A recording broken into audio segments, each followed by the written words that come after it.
Hi, everyone. Harry here. We're doing something a little bit different with this episode. We've got a twofer for you today. Up first, a conversation I had for the podcast with the great Anne Applebaum. But after that, there's a bit of a bonus. It's a recording of a Substack live I did earlier this year with another superb student of international authoritarianism, Ruth Ben-Ghiat. If you're a Substack subscriber, you'll know that I host these live conversations on the platform every couple weeks. Paid subscribers get full access to the recordings starting a day or two after they are taped. We'll be doing more of these in the coming year, so if you enjoy the conversation with Ruth, consider heading over to the Talking Feds Substack to follow along. One last piece of housekeeping about the conversation you're going to hear between me and Anne Applebaum. A few things have changed since we've spoken. The U.S. has somewhat toned down its rhetorical willingness and support for throwing Zelensky under the bus, and the Europeans yet again have come forward to do their best to bolster Ukraine without American help. But largely, things are where they stood, and the conversation is a really pressing one to understand the personal and political motivations behind Trump's willingness to abandon Ukraine's fight for freedom. Talk to you later. Hello, everyone. Welcome to another Talking Feds one-on-one. The Russia-Ukraine war has seemed in recent weeks to have taken a bad turn for Ukraine, the good guys, by any sensible and moral evaluation of U.S. interests, but not by the calculations of Trump and his circle, some of whom are busy planning ways to enrich themselves with deals with Russia.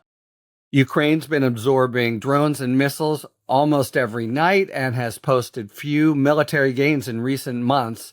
In the meantime, American negotiators have produced a one-sided 28-point plan for peace that would require significant territorial and other concessions from Ukraine, and they seem to be trying to strong-arm Ukraine into signing it.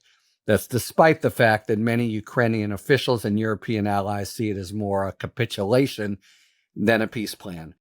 We've become used to the idea that even with Trump's pro-Russian sympathies, the war can just drag on.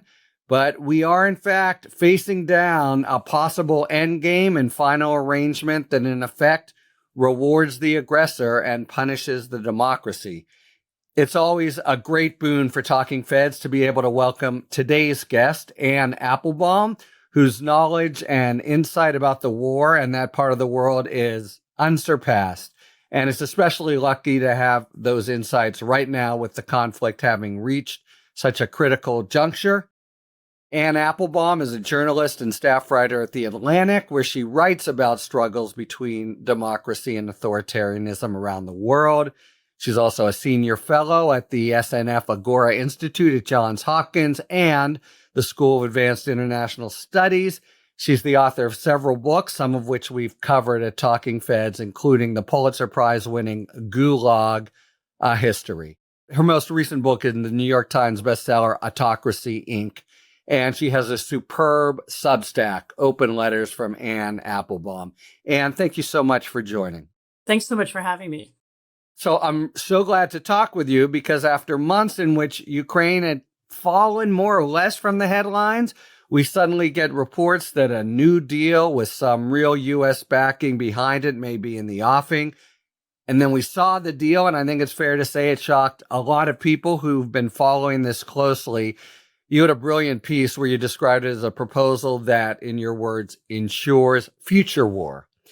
Why? What's in it? What would its adoption or acquiescence by Ukraine augur?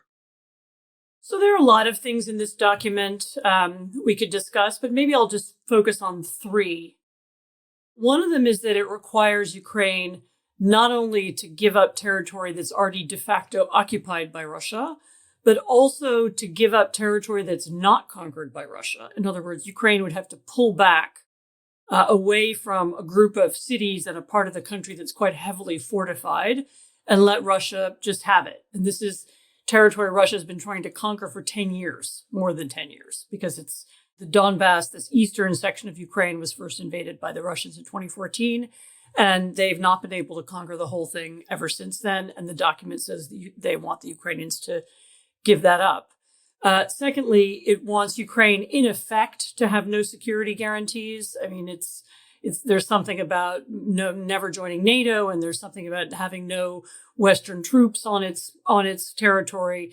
But what it means is that Ukraine, and reducing its army, sorry. What it means in practice is that Ukraine couldn't defend itself in the future. And so just those 2 points alone mean that we could get maybe some kind of ceasefire for a while, and that would prepare the ground for the next war, which is what happened in 2014, that the Ukrainians allowed Russia to stay in Donbass, they kept Crimea, and then the invasion of 2022 was launched from those territories. In other words, they used Crimea and eastern Ukraine to launch a new attack on all of Ukraine. And of course, what the Ukrainians are afraid of is that they'll do it again.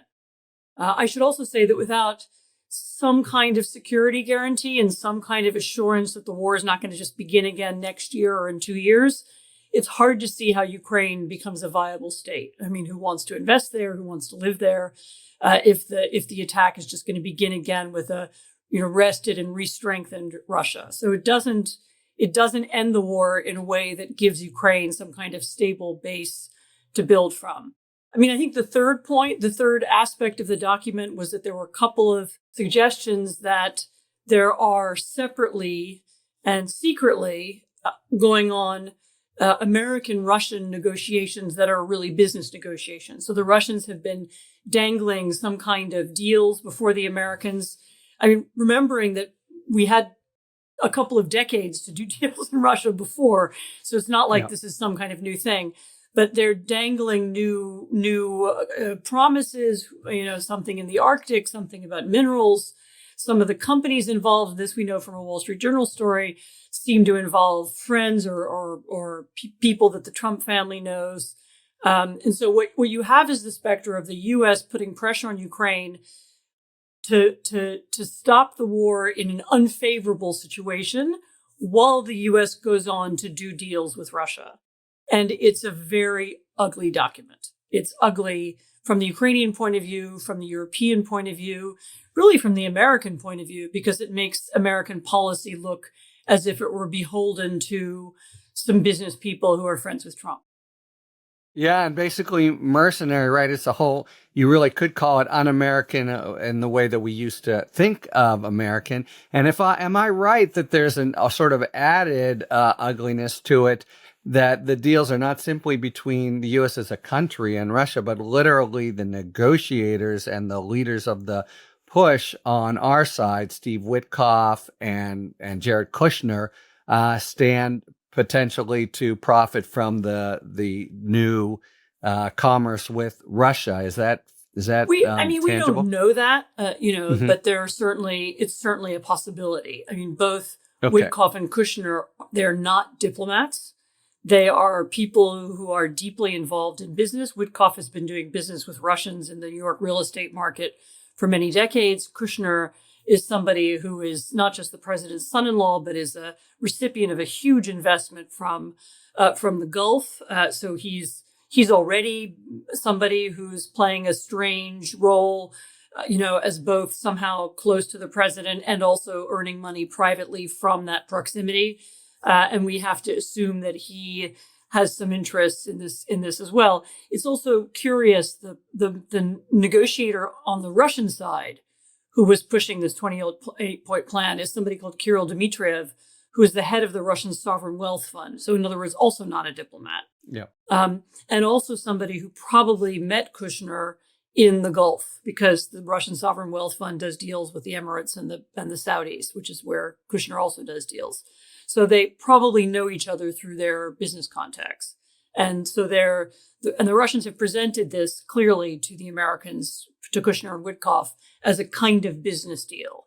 And because Kushner and Witkoff don't have any experience dealing with Russia, and they don't have any experience dealing with this diplomacy at this level, either they don't care or they don't understand that this is as I said, it's a Russian plan to let the war continue later on.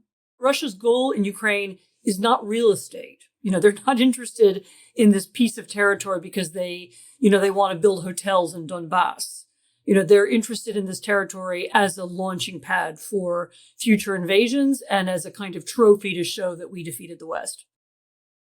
Fair enough. And I don't want to overstate the ugliness. It's ugly enough already, but there is the overall feel of business interests kind of greedily carving up Ukraine, including even territory that they would have to concede under the plan that has not been in military jeopardy as of now. Well, let me ask you, Anne, how tough is it? So obviously this is an arm's length deal. If it were an arm's length deal, Ukraine would never take it. How tough is the pressure on them, and what are not just the prospects, but the mechanics for Ukraine to slip the noose, as it were? So I don't know exactly what kind of pressure the U.S. really would put on Ukraine. I mean, another difficulty in understanding this whole situation is that President Trump is mercurial. He changes his tone and his mind almost weekly, seemingly depending on who's the last person who spoke to him. So I can't tell you what he'll do tomorrow because he himself probably doesn't know. And so it's pretty clear that there's no strategy here in the sense of grand strategy, in the sense of, the United States thinking about how it's going to deal with Russia over the next decade. It's really about some business interests and Trump's whims. Trump is interested in what makes him look good at any moment, and what makes him look like he's emerging victorious from this negotiation. So I can't predict at all what he'll do. It is true that the United States is no longer supporting Ukraine in the sense of offering them weapons or financing. That's all coming from Europe now. It's something like 95% from Europe. There are two things the U.S. still provides that matters. One is Patriot missiles, these very specific anti-missile and air defense technology that the U.S. just has more of than anybody else. And that is now, the Europeans are now paying for that. So they're buying that technology from the United States directly. And that's just, it's another business deal, if you will. Also, the U.S. has the ability to do real-time intelligence for targeting purposes that the Ukrainians find very valuable. So I think all things being equal, the Ukrainians would rather not break up with the U.S., even though, as I say, their main source of funding and support right now is European. Also, if you look back over the war more broadly, I mean, a lot of things depend on how much you think weapons, especially old weapons, are worth. But the U.S. and Trump continuously just grotesquely overstates how much money the U.S. has spent in Ukraine. I mean, he talks about $300 million. I saw one academic estimate that had it at $50 million, which would be much smaller than the European contribution, which has been both financial and military. So there's a question in my mind as to what really the U.S. did. And the U.S.'s most important role in the Biden years was as the motivator and leader of this very broad coalition, not just in Europe, but around the world, of countries that were helping Ukraine. And obviously, we're not doing that anymore. So the U.S. has already pulled back, 90% of what it did before. And so there's the Ukrainians now have to weigh the value of what's still contributed. I mean, I think one thing the Trump administration or perhaps Witkoff and Kushner don't understand is that I'm not sure that President Zelensky can politically give up territory in Ukraine that has not been conquered. And I'm not sure the army would let him do it. Ukraine's army is not exactly hierarchical run in the way that armies are run in other places. It's very decentralized. A lot of commanders have their own powers. Some of them have their own funding streams. They raise money in different ways. I am not sure that Zelensky could command them to withdraw and that they would do it. I don't know that, but I'm saying it would be a big, huge political problem, and it might also just not be possible. And so Zelensky is being asked to do something that would be unpopular, dangerous, and maybe just not even feasible. What a wild card. I wanted to follow up a little bit on the military situation, because when we last spoke, you explained to me that Ukraine's military might and prospects were stronger than they might have appeared because of their great drone technology. Now they really do seem to be losing their edge on the battlefield. Been a long time since they made any kind of significant gains. So why is that, and what's become of what previously had seemed to be an almost equalizer in materiel based on the drones. So that's still the case. And it's also still the case that a lot of what Ukraine does is either not reported or is hard to see. So the Ukrainians every night are still hitting Russian refineries, Russian oil and gas infrastructure. They hit targets just over the border, but also much farther away. They have these long range drones that can travel for many hours that are hitting factories and oil infrastructure quite far from the Ukrainian border.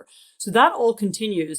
I mean, I think there's been some tactical changes in the last month, but I think also the Russian decision that they will accept any amount of casualties and will pay any price to gain 20 kilometers of territory has shifted the war. In other words, Ukrainians reckon that they've killed, and these are numbers that are verified by video evidence. They have killed or critically wounded 26,000 Russian soldiers in the month of November, which is more Russian soldiers than died during the entire Russian-Afghan war. And it's coming to a third or half of the number of Americans killed in Vietnam, which was considered to be a horrible tragedy for our country. And this is in 1 month of fighting. The way the war works is there's a kind of kill zone. So there's an area in between the two armies where drones cover the sky at all times, and anybody who walks into the killing field is at risk of dying. And the Russian tactic is simply to keep sending people into the killing field. And as I said, I mean, hundreds of people die every day. And I think the numbers have begun to affect Ukraine's ability to fight back because of the quantity. And I remember somebody saying to me a long time ago, is it quality or quantity that will win the war? And we still don't know the answer to that. I mean, I would still stress that one of the towns that's in danger, which is the city of Pokrovsk, which is a very small city. You never heard of it before the war. People have been talking about the battle for Pokrovsk. Off the top of my head, I don't remember, but it's been going on for many, many months. Last summer, last spring, people were talking about Pokrovsk is about to fall. It's about to fall and about to fall. And here we are weeks and weeks and weeks and weeks later, and it still hasn't fallen. Right. And the Russians keep lying about whether it's fallen, and they'll plant flags on some building there and then run away in an attempt to get a kind of propaganda edge and to try to get Western newspapers to write that Pokrovsk has fallen so that can play into the into the peace negotiations. And they're using this surge of soldiers and people as a part of their negotiation strategy. They want to say, look, we're overwhelming the Ukrainians and we're winning. It isn't clear to me that they can continue to do this indefinitely. I mean, as always, there has to be a limit. Although it feels almost like a historic hole card for Russia to just be indifferent about their own casualty and be able to absorb, almost without any sort of worry, death after death. And you had a great piece about corruption in Ukraine, Russia, and the United States. And we know it cost Zelensky his number 2 person who had a lot of other advantages that he brought to the table that are now not at Zelensky's fingertips. Can you just talk a little bit about what's happening right now with this corruption inquiry operation Midas, I believe, in Ukraine, and how, if at all, it dovetails with the war effort? So first of all, what you need to understand is that this corruption investigation is being conducted by the Ukrainian state and by Ukrainian civil servants. And so what it represents is not, the IMF or some foreign journalists discovering something. It's the state itself. In other words, this is the state working the way it is supposed to work and functioning as Ukrainians want it to function.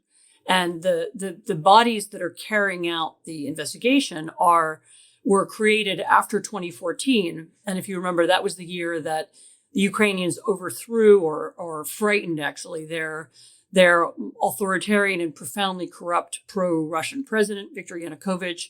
He fled the country after murdering some protesters.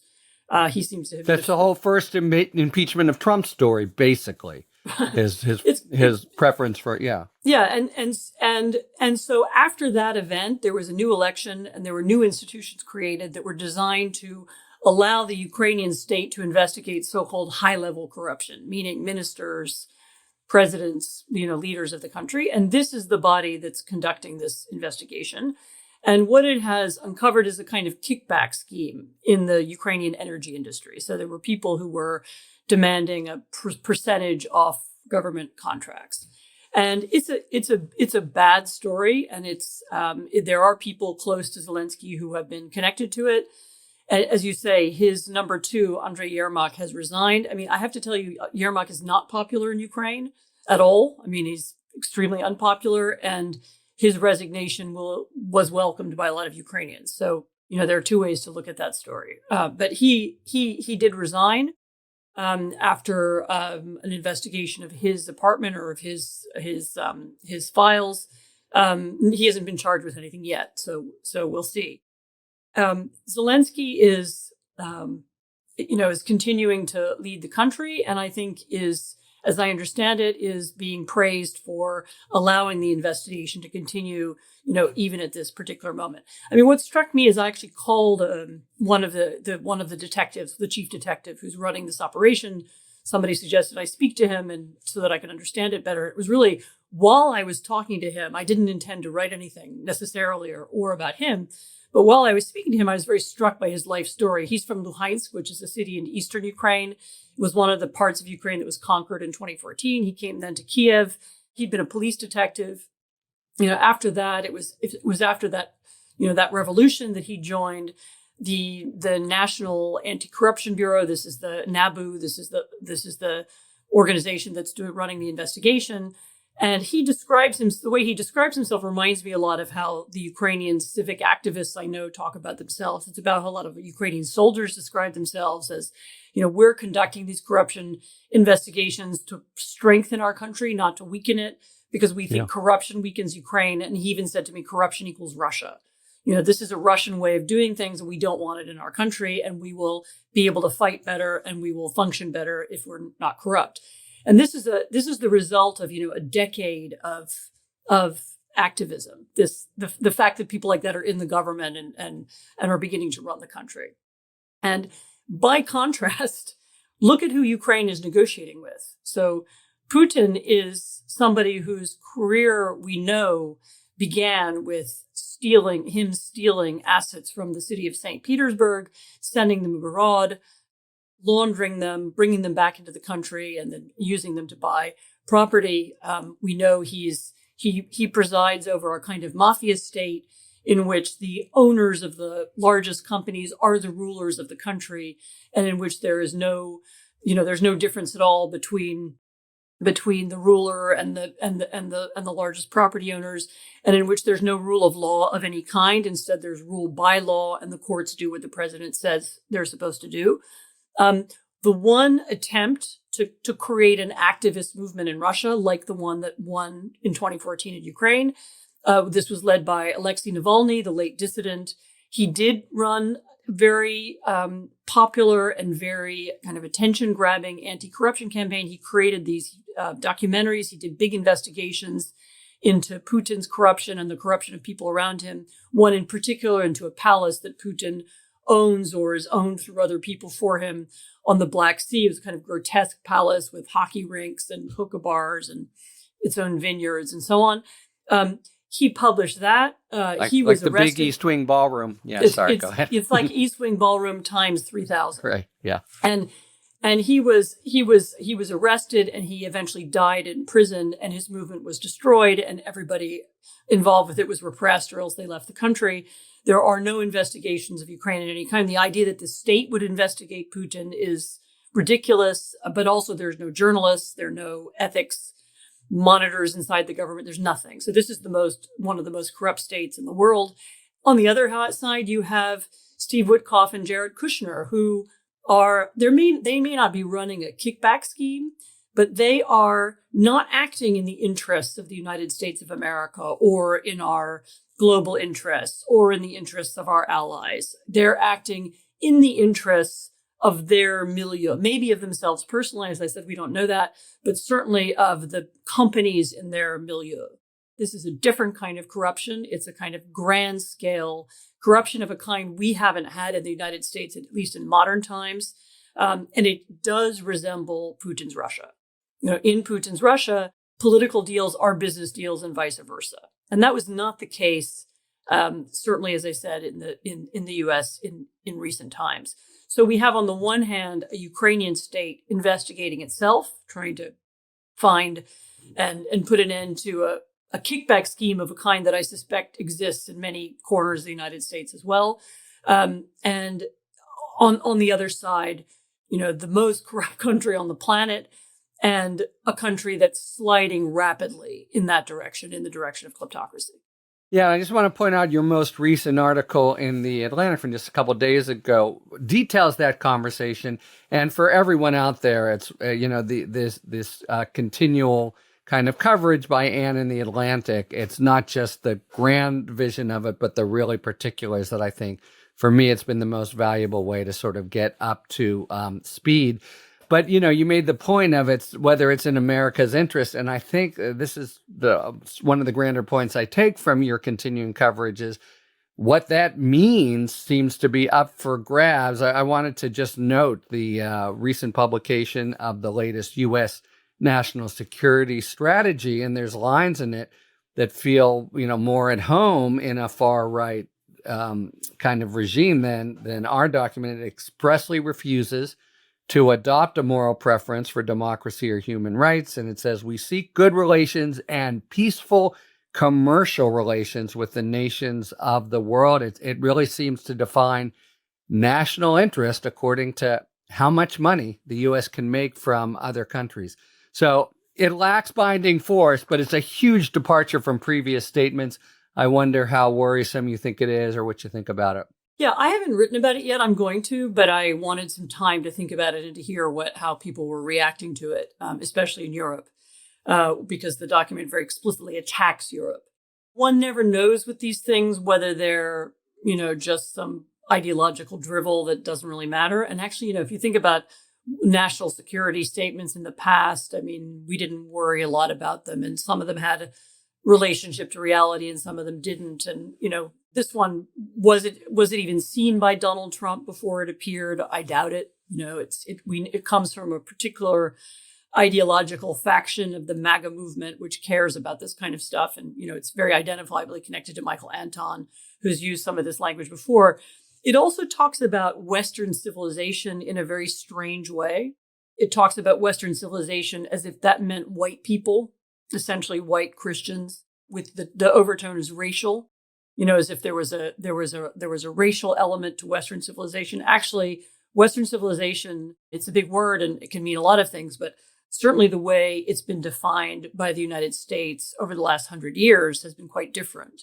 Western civilization was about human rights, meaning universal rights, and the origin of the idea of universal rights is in Catholicism, mostly. The idea that every human being is recognized by God and has a purpose on earth is a very Christian idea.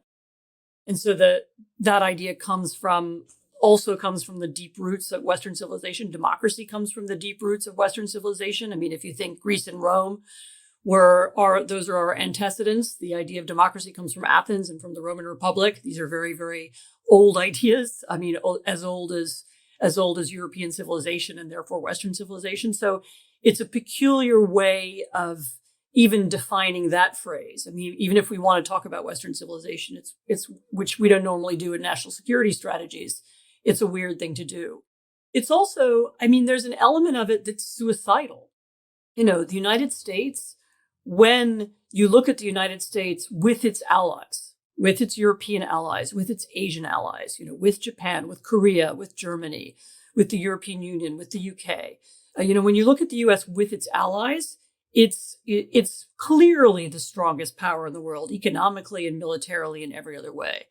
When you take away the U.S.'s alliances, and when you take away the U.S.'s intense and deep trading relations and military relations with all over the world, then the U.S. looks a lot weaker, especially by comparison to China.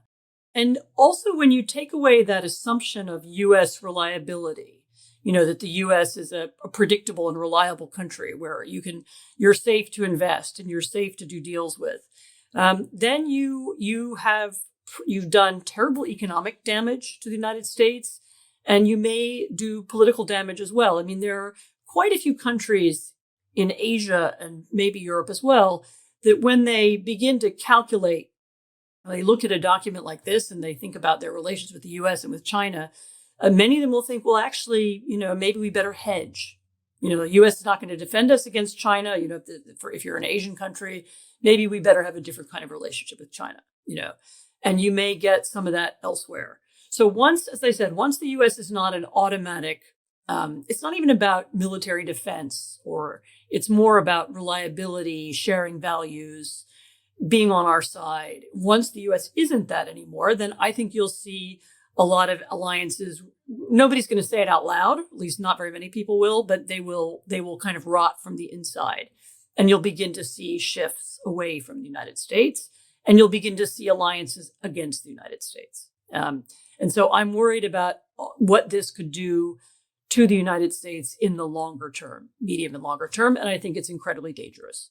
I think it's a really important point. I had a talk not long ago with Michael McFaul about his new book, Autocracies versus Democracies. And he basically posits this is already happening.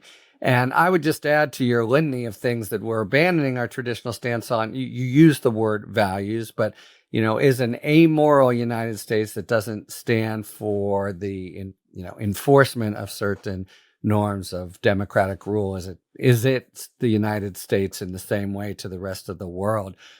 We're almost out of time. Thank you so much for being here. I want to just ask you not to answer the $64,000 question, but to tell us where you think we kind of are on it. You've long warned, and I'll quote your last book, given the right conditions, any society can turn against democracy. Indeed, if history is anything to go by, all societies eventually will. And that was the real fear the United States was facing that moment with Trump's reelection. I'm just wondering if you think we've dodged the worst case scenario, and that would still leave quite a lot of Herculean cleanup. But do you still see that as a concrete risk in the cards in Trump's second term? Oh, it's absolutely a risk. I mean, there are clearly not everyone in the Republican Party, but they're clearly a part of his coalition, maybe even a pretty big part, do want to change the rules so that they can't lose. They will. And that means a lot of different things. That means seeking to capture the media as much as possible. It means seeking to use state government institutions against private companies or against individuals. We saw this, the FCC used against, a television network, to block a comedian. I mean, this kind of stuff. But also the weaponization of the Justice Department, of the FBI against the president's enemies, maybe against Democratic donors. All these things are intended to kind of reshape the playing field. I mean, the real test will be in the midterms, and whether, they will try to reshape the midterms. They're doing it already with this push to get states to redistrict in a way that would be many different ways. Different ways favorable to Republicans. They're doing it. They've been demanding that some states hand over their voter rolls. They're looking for ways to keep people off voter rolls. So there's all kinds of games being played. I mean, there's the possibility that several governors have suggested. Governor Pritzker suggested, I think Governor Newsom as well, that maybe there will be armed troops on the street during the election in a way that's designed to prevent or frighten people away from voting. So there's all, as I said, on many different levels, they're playing this game. And whether they can see it, I don't know. I mean, they might lose, and they might even lose disastrously. But are they trying to reshape our political system so that they won't ever be able to lose again? Yes, they are. I mean, I don't think there's any doubt about that. And so the risk remains very high and very real. And I talk about it not to scare people, but just to have people be aware, understand what's going on, because this is the purpose. This is the purpose of many of their actions, is to change the system so that they don't lose ever, and so that they can stay in power indefinitely. And this is this is a way of doing politics that I've seen in other places. I lived through it. And, a Polish ruling party that tried to do the same thing. I lived part of the time in Poland. I saw what happened there. So I know this can be done. And what they're doing has lots of precedents from other times in other places. I think that's really right, including places where elections remain, but the game has been so rigged. Anne Apple, I'm so valuable to talk to you. Everybody, the Atlantic articles that she puts out once a week or so, and the indispensable Substack open letters. Couldn't recommend them more highly. Hope to speak with you again soon. Thank you. We are live. Hello, everybody. Welcome to another Substack Live on Talking Feds. We have all of us, under both Trump terms, groped to understand the implications of the broad span of authoritarian power that Trump has claimed, and in particular, the concrete prospects that I think we can call without hyperbole that the end of the democratic experiment might be before us.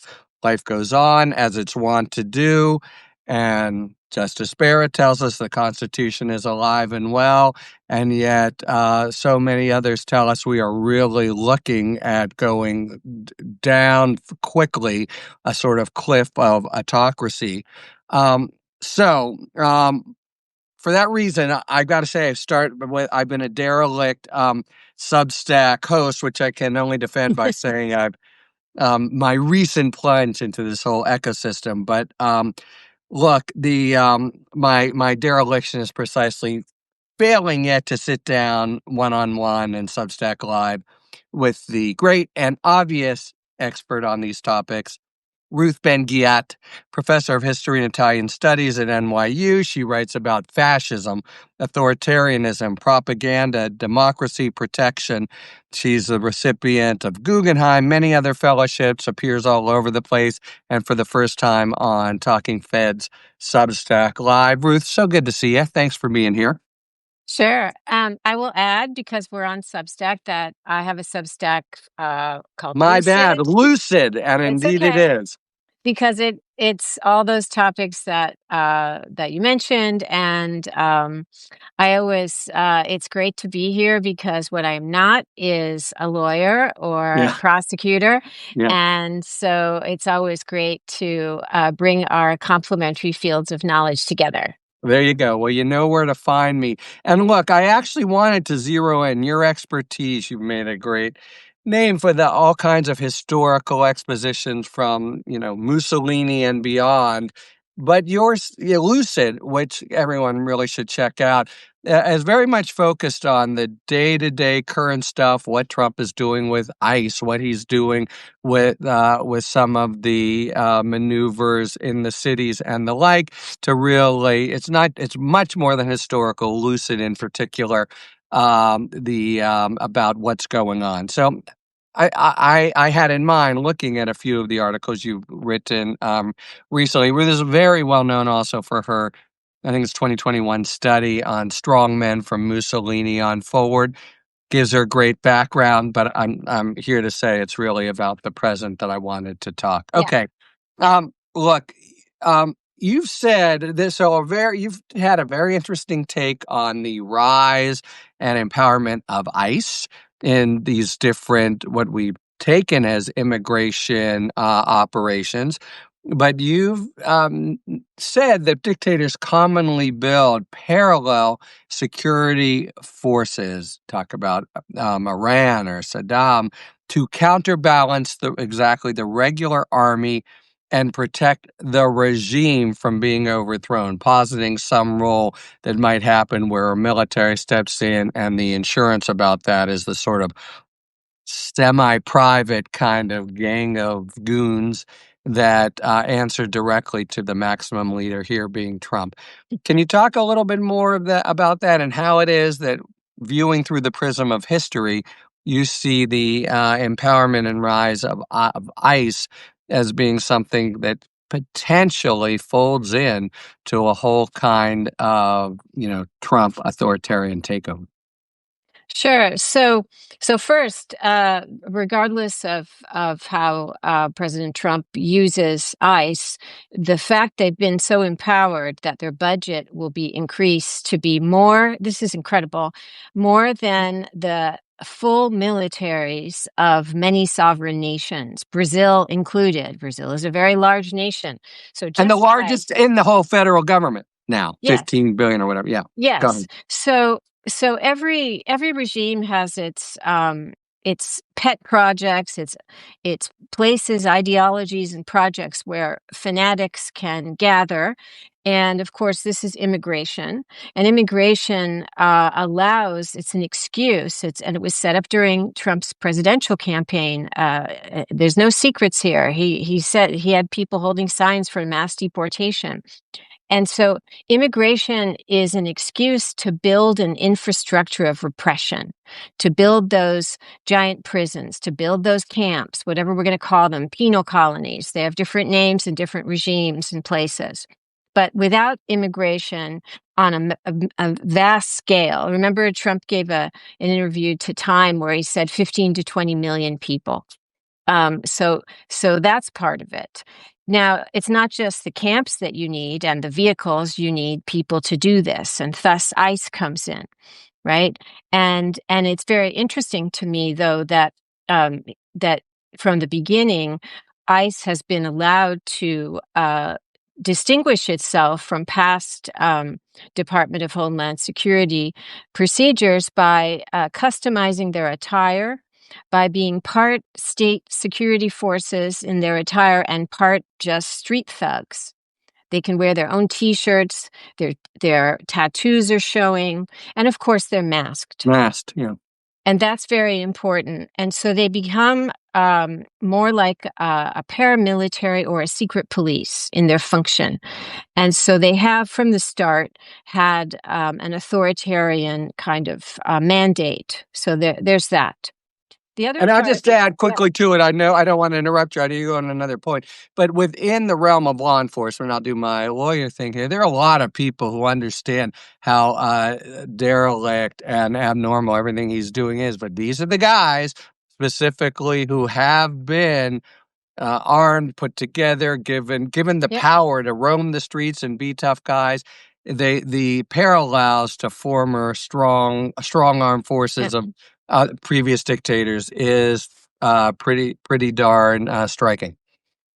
Yes, we want to look at their behavior and how they're protected. So they recruit lawless people and then they protect them, and a culture of lawlessness, which is different than in other areas of state security forces.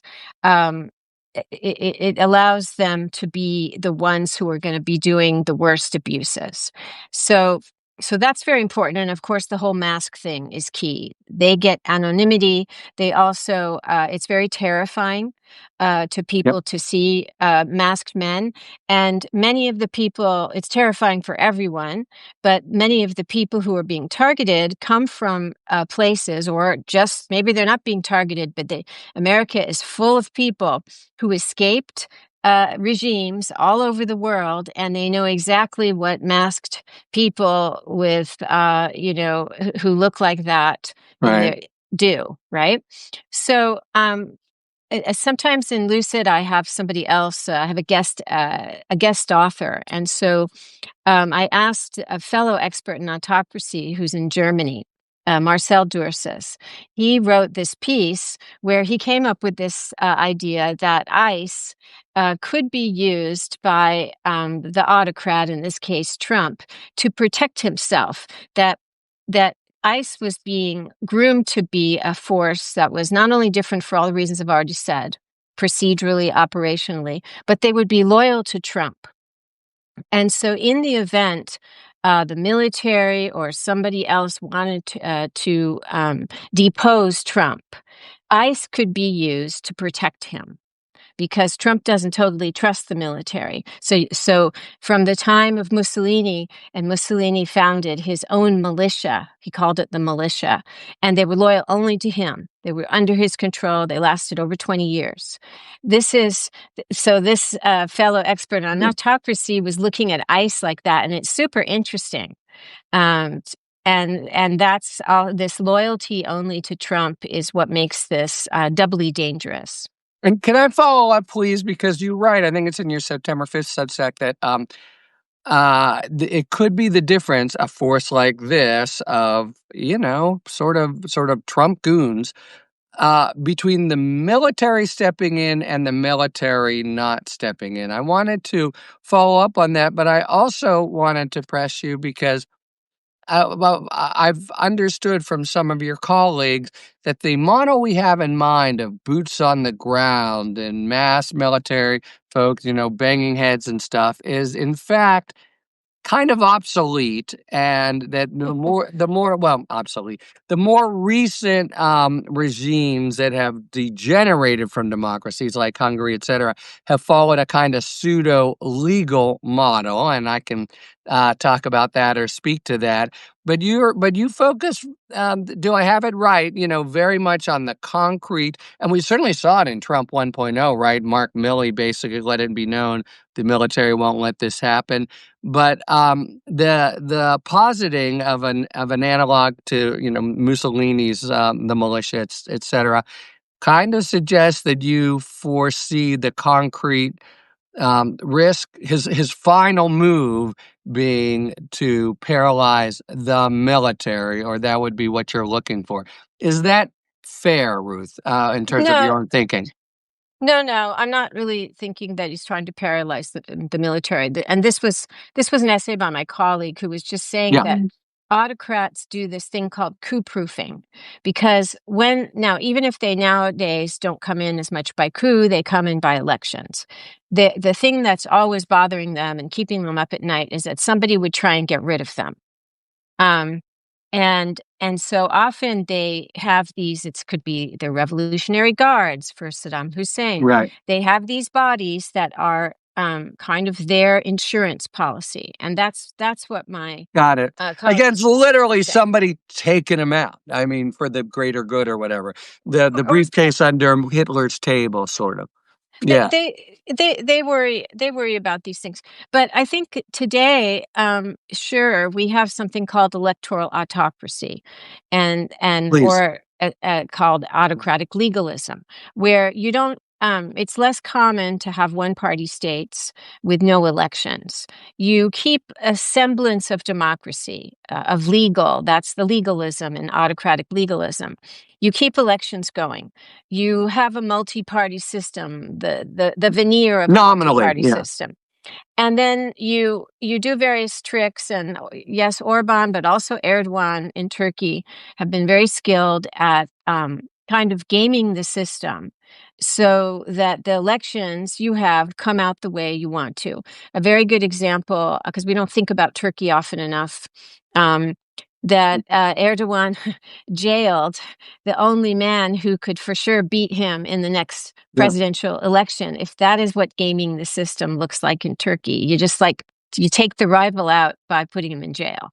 And of course, Viktor Orban has his own, skills at doing this, and that's why the GOP was so interested in him and so adulatory of him.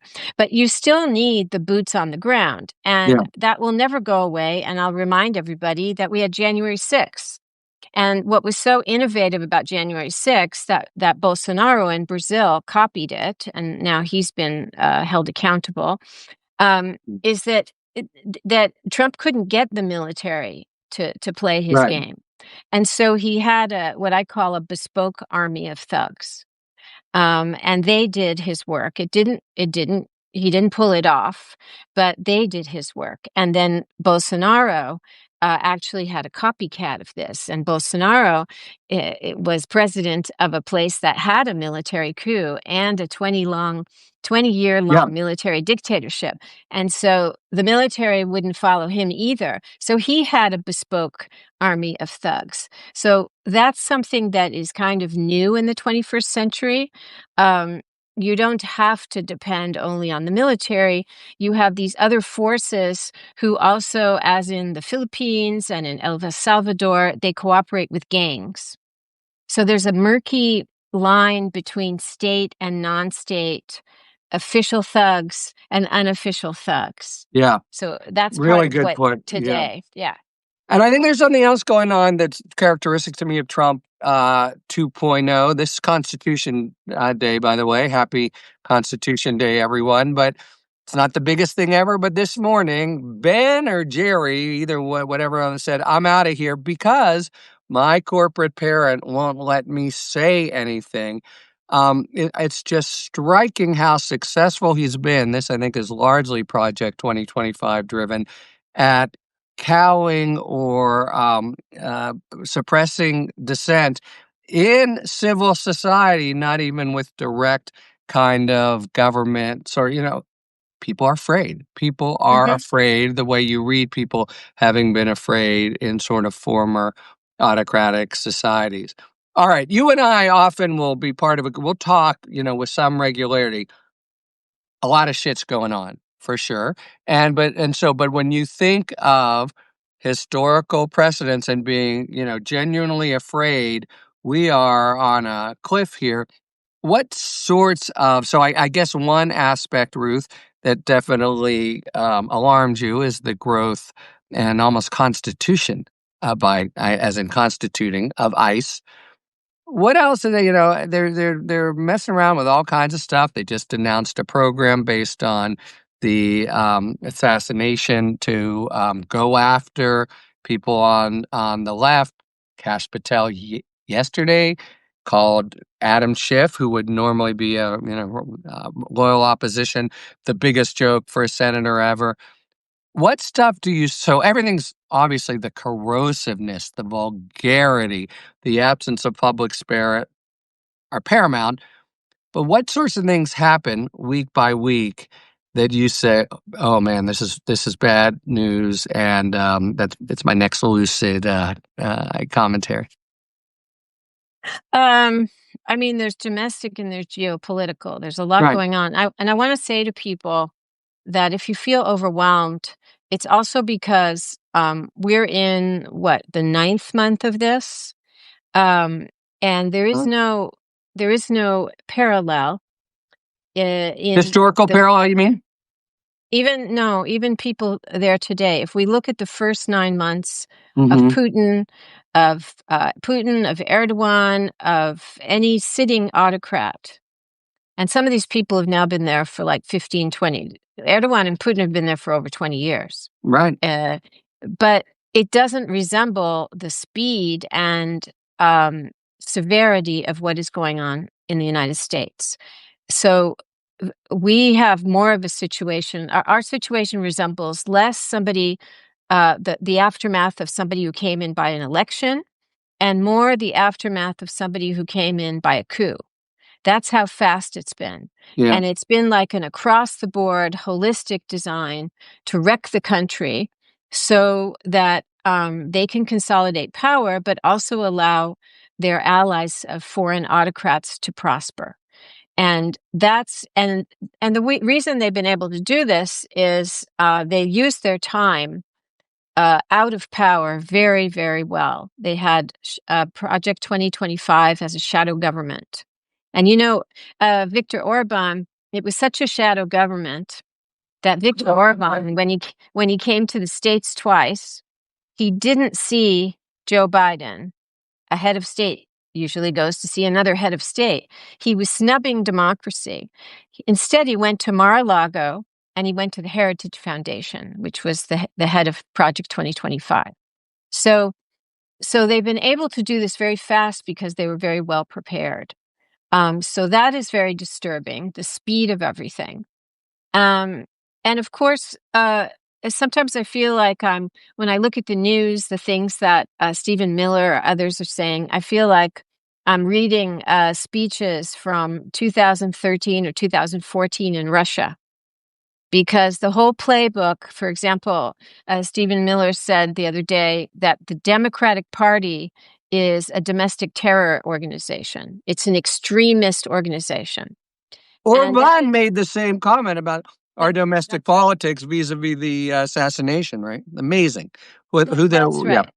That's the play. So then now in the case we have only a bipartisan system, so it would be very difficult in practice for them to just ban the entire Democratic Party. So there's only two. It's huge. It's not like in other countries with multi-party, small parties that can be banned easily. But this is the playbook they're using, is to declare people and things as terrorists. And also the other thing is the whole idea of the left. We don't have a huge left in this country like in other countries. Adam Schiff is not really anybody's idea of the left, but that's polarization. Everyone has to be called the radical left, even if they're centrists, even if they're moderates, and that way they can act against them. So the rhetoric that they're using is extremely alarming, as you mentioned, everybody running to salute the leader and put aside their principles. And I've written about this in Lucid as moral collapse. Moral collapse is what I'm calling it. That's what I'm afraid of too. And can I follow up here? Because Lucid, I think, has been singular, maybe in really focusing on the kind of international sets of relationships. So the way that Putin or Xi, that it really would be in Trump's. I mean, he seems to us in so many ways to be erratic, not really know what he's doing. And truth be told, probably never read Project 2025. On the other hand, you suggest there's a method to the madness of the incredible kind of inconstancy and kind of footseeing up to certain leaders that we thought of as the axis of evil and not to others, and the switches. Can you explain your thoughts about how his inconstancy and then kind of friendliness with who we think of as the world's biggest tyrants feeds in to this project of his that you fear? So I think that in June 2024, when he was campaigning, Trump said something very revealing. He said, if you're a smart president, and he was referring to Russia, China, and North Korea, what I'm about to say. He said, if you're a smart president, they don't have to be enemies. You'll make them do great. And so he has, and this is part of the wrenching changes that have shocked Europeans. They shouldn't be shocked, but they were. That really the United States is now an ally and an ally of autocrats, and is doing everything possible to wreck democracies, to defend around the world. Yes, that's why they were trying. Trump administration was trying to punish Brazil's government for holding Bolsonaro accountable. Obvious links, very long-standing links with Putin, but also acting in ways that allow China to prosper.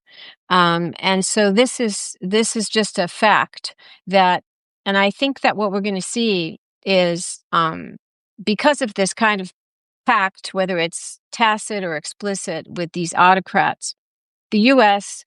has been receding its footprint as a global power. It will become perhaps more of a regional power, interfering more in Latin America, leaving Asia to Xi, leaving Europe. That's very good news for China, right? If that were to happen. Yeah. So it's a sea change, and it's predicated on making the U.S. an authoritarian state. Let's let that sink in, everyone, for about 2 seconds.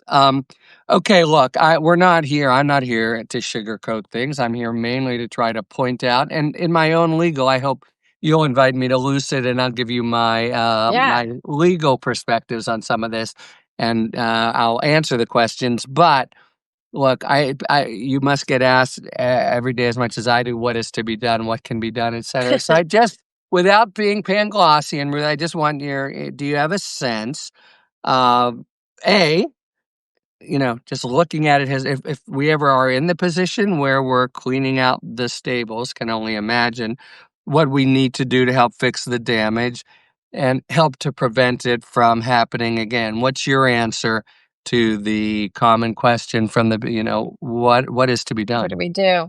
Yeah. I'm actually optimistic because I wrote in February an essay saying that a reckoning is going to come because the scale of devastation as people get sick, as their Social Security payments stop, as their businesses go under, people who maybe didn't vote or even voted for Trump and regret it. We're already seeing that among people whose kids and husbands are now being taken away by ICE. And there's going to be an opening of the eyes collectively at what this regime means. And I think we're already seeing it's very important that resistance be nonviolent, but it's going to be decentralized, I think, in America, but the numbers are picking up. So there's a kind of grassroots moral outrage that is growing, and that's really good. I think it's really important to get people to vote, to help register people to vote. I'm always haunted by tens of millions of people who don't vote. We can't Every we can't election. afford Yeah. that. We can't afford that anymore. And I think now people are going to see the stakes. And it's like every day we're getting a lesson in how government should operate and things that perhaps we took for granted, that government was not trying to make us sick, was not trying to deport us to foreign loggers, doing lots of bad Divide us, disparage us, Yeah. exploit us for its own power. Yeah. Yeah, and obviously we had lots of bad things, structural racism, racialized policing going on, but I'm hoping that all of the abuses that we're living through, all of the corruption, we haven't even talked about the corruption, Right. will open people's I eyes. can talk about that. Yeah. Yeah, to think about how we can come together and become involved in ways we were perhaps not before, some of us, and make something better out of this. Ruth Ben-Ghiat, really a pleasure to be with you. Let's do it again. For everyone else, talk to you later. And Lucid, again, is Ruth's very useful Substack. Bye-bye. Thank you, Harry. Thanks for tuning in.